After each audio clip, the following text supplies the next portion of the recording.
আল্লাহু আকবার, আল্লাহু আকবার, আল্লাহু আকবার। নিশ্চয়ই আল্লাহ তাআলা এক। আল্লাহ তাআলা কোনো শরীক নেই। আল্লাহ ছাড়া কোনো মাবুদ নেই। আল্লাহ ছাড়া কোনো ইলাহা নেই। আল্লাহ তাআলা শিরক ছাড়া সব গুনাহই মাফ করবে। শুধু একমাত্র আল্লাহ তাআলা শিরকের গুনাহ মাফ করবে না। আর শিরক হচ্ছে বড় ধরনের জুলুম। আর আল্লাহ তাআলা সবচেয়ে অপছন্দ করে শিরক গুনাহ, সবচেয়ে বড় গুনাহ। শিরকের মতো জঘন্য পাপ, অপবিত্র জিনিস থেকে আল্লাহ তাআলা সর্বঊর্ধ্বে। আল্লাহ তাআলা মহান ও পবিত্র।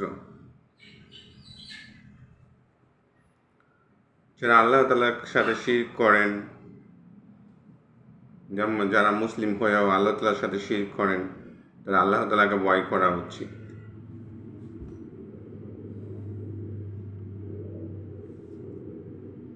আমরা যারা মুসলিম আছি তারা আমাদের প্রতিটা কদম বুঝে পা ফেলতে হবে, কোন কাজে শিরক হবে, কোন কাজে শিরক হবে না। আর শিরক করার মাধ্যমে আল্লাহ তাআলাকে অপমান করা হয়। আমরা মুসলিম হওয়া সত্ত্বেও আমরা যখন হিন্দুদের পূজায় যাই, তখন আল্লাহ তাআলাকে অপমান করা হয়। আমরা সব মানুষ মিলেও, সব সৃষ্টিকর্ম মিলেও আল্লাহ তাআলাকে যেরকম সম্মান পাওয়ার যোগ্য আমরা ওইরকম সম্মান দিতে পারবো না। এর মধ্যে 1% আমরা আল্লাহ তাআলাকে সম্মান দিতে পারবো না। আমরা আল্লাহ তাআলার কাছে সম্মান যদি নাও দিতে পারি, অন্তত আল্লাহ তাআলাকে অপমান না করি। আমরা প্রতিটা মুসলমানদের এইটা মাথায় রাখা উচিত যে আমরা আল্লাহ যেরকম হকদার সম্মান, আমরা যদি নাও দিতে পারি আল্লাহকে সম্মান, অন্তত আল্লাহ তাআলাকে অপমান না করি। আপনারা যদি হিন্দুদের মন খুশির জন্য বা আপনাদের হিন্দু কোনো বন্ধু বান্ধব থাকে তাদের খুশির জন্য, প্রতিবেশী হিন্দু আছে তাদের খুশির জন্য তাদের পূজায় যাবেন, তাদের সন্তুষ্টির জন্য। আর আল্লাহ কথা বাদ দিয়ে আল্লাহ তাআলার সন্তুষ্টির কথা চিন্তা না করে শুধু আপনার বন্ধু বান্ধব হিন্দু প্রতিবেশী হিন্দু বন্ধু বান্ধবদের নিয়ে আপনি চিন্তা করবেন, তাহলে আপনি কখনো সফলকাম হবেন না। আপনার কাজটা যখন করবেন প্রথমে আল্লাহ তাআলা সন্তুষ্ট দেখতে হবে, তারপর হচ্ছে মানুষের খুশি। আপনারা একবারও চিন্তা করেন না যে এই শিরকের মাধ্যমে মুসলমান হয়েও আপনারা কীভাবে হিন্দুদের পূজায় যান?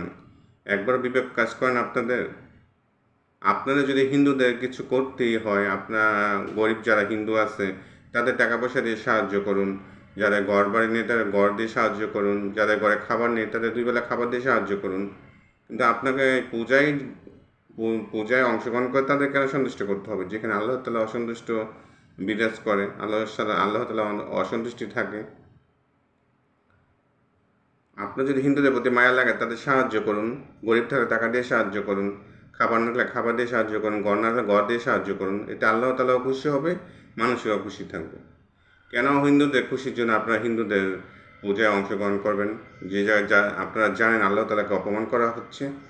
আজকে যদি আপনার পিতা হোক, মা হোক, ভাই হোক, বোন হোক, স্ত্রী হোক, সন্তান হোক, আপনি যদি জানেন আপনার ওই নির্দিষ্ট জায়গায় নির্দিষ্ট দিনে তাদেরকে অপমান করা হবে, আপনি কি সেখানে যাবেন? আপনি সর্বোচ্চ চেষ্টা করবেন যাতে আপনার ফ্যামিলির কাউকে অপমান করা না হয়। আর যদি নাও পারেন আপনি এটা দেখার জন্য এখানে যাবেন না। তাহলে যে আল্লাহ আমাদের সৃষ্টি করেছেন, আপনার বাপ মা, আত্মীয় স্বজন বা পুরো বিশ্ব মানুষকে সৃষ্টি করেছে, আমাদেরকে সৃষ্টি করেছে, সেই আল্লাহকে কীভাবে অপমান করেন? আপনি যদি আল্লাহ তাআলাকে সম্মান না দিতে পারেন, অন্তত আল্লাহ তাআলাকে অপমান করবেন না। যারা আল্লাহ তাআলার সাথে শিরক করে না তারা বোঝে যে আল্লাহ তাআলার সাথে যারা শিরক করে, মূর্তি পূজার মাধ্যমে শিরক করে, এই মুসলিম ভাই বোনদের অন্তরে কীরকম আগুনের মতো জ্বলে ওঠে, কীরকম রক্তক্ষরণ হয় ভিতরে। একমাত্র যারা শিরক মুক্ত তারাই বোঝে কষ্টটা, যে আল্লাহ তাআলার সাথে কারোকে শরিক করা হলে, আল্লাহ তাআলাকে অপমান করা হলে একদম ইমানদার মুসলিমের কেমন কষ্ট হয়। ভিতরে যেমন আগুনের মতো ধাও ধাও করে যখন দেখা হয় একটা বিধর্মীরা তো আল্লাহ তাআলাকে সাথে শিরক করলে কষ্ট লাগে। এর মাঝে যদি দেখি মুসলিমরাও আল্লাহ তাআলার সাথে শিরক করে, আল্লাহ তাআলাকে অপমান করে, এর থেকে আর বেশি কষ্ট আর কিছুই হয় না। তো আপনিও আল্লাহ তাআলাকে অপমান করবেন না, যে সম্মান নাও করতে পারেন। আর যে বিষয়ে আল্লাহ তাআলা অপমান হয়, শিরক হয়, সেই জায়গা থেকে ফিরে আসুন। আমি প্রত্যেক মুসলিম ভাই বোনদের অনুরোধ করছি, আমি যেমন চেষ্টা করব আমার শরীরটা জাহান্নাম থেকে বাঁচুক, আমিও চেষ্টা করব আমার মুসলিম ভাই বোনরাও জাহান্নাম থেকে বেঁচে থাকুক। আপনারা নিজেকে জাহান্নামের আগুন থেকে বাঁচার চেষ্টা করুন। আসুন আমরা সবাই এখান থেকে ফিরে আসি, আর যাওয়ার আগে একবার চিন্তা করি, হিন্দুদের পূজায় যাওয়ার আগে একবার চিন্তা করি এখানে আমার আল্লাহ তাআলাকে অপমান করা হবে, আমাদের রবকে অপমান করা হবে, ওই জায়গায় আমি কেন যাব? তারা খুশি হোক না হোক তাদের চিন্তা করা তো আমাদের দরকার নেই, তাদের ধর্ম তারা পালন করবে, কিন্তু আমাদের তো চিন্তা করার বিষয় না, কোনো দুঃখের কোনো বিষয় না। আমরা মুসলমান হয়ে তাদের বাধা না দিলেই হয়, কিন্তু আমাদের আল্লাহকে অপমান করা হবে তাহলে আমরা সেখানে যাব না। মুসলিম ভাইদের অনুরোধ করছি আপনারা একবার চিন্তা করুন, আল্লাহ তাআলাকে অপমান করবেন না, আর পরকালে তো ভয়াবহ শাস্তি অপেক্ষা করছি। তো আল্লাহ তাআলার সাথে যেসব কাজের শিরক হয় সেই সব কাজ থেকে আমরা দূরে থাকি।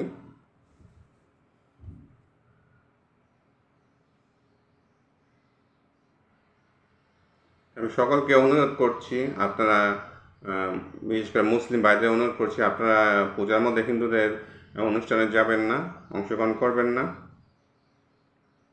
আপনারা যদি হিন্দুদের জন্য এতই মায়া হয় তাদেরকে ইসলামের দাওয়াত দিন, তাদের জন্য আল্লাহর কাছে দোয়া করুন, হেদায়েত কামনা করুন, তাদেরকে বলুন যে ইসলাম পথে আসতে, তাদেরকে বলুন যে ইসলামের পথ ফিরে আসতে।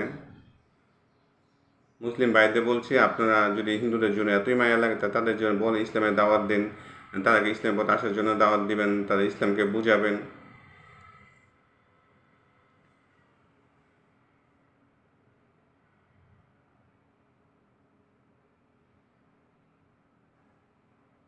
আমি সবাইকে অনুরোধ করছি।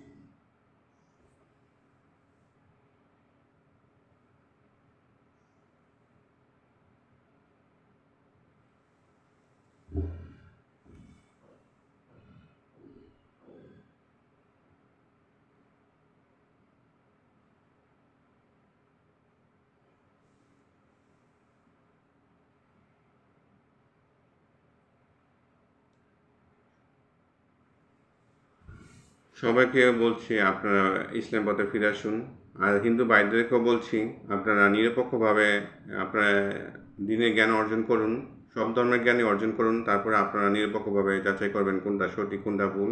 অবশ্যই আল্লাহ তাআলা আপনাকে হেদায়েত দিবে, সঠিক পথ দেখাবে।